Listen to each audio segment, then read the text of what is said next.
చాలా పేదవాళ్ళు వస్తూ ఉంటారు దేనికి ట్రీట్మెంట్కి ఎక్కడైనా సరే. సో చాలా మందికి ఇన్సూరెన్స్ మీద ఒక అవేర్నెస్ ఉండదు. సో మీరు చెప్తారా సార్, అసలు ఇన్సూరెన్స్ యొక్క ఇంపార్టెన్స్ ఏంటి, ఎవరికైనా సరే ఇన్సూరెన్స్ ఎందుకు తీసుకోవాలి అసలు? ఇప్పుడు మా ఫ్యామిలీ తీసుకోండి అమ్మా.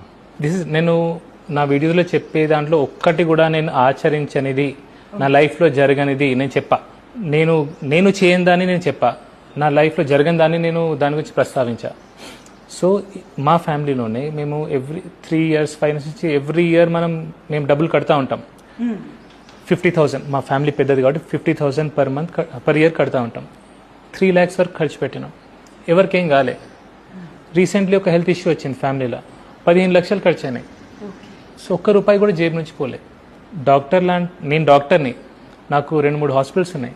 నాకే ఇట్లా అయినప్పుడు మిగతా వారికి ఏమైతే 15 lakhs for me is a big amount. 15 లక్షలు పెద్ద అమౌంట్ నాకు.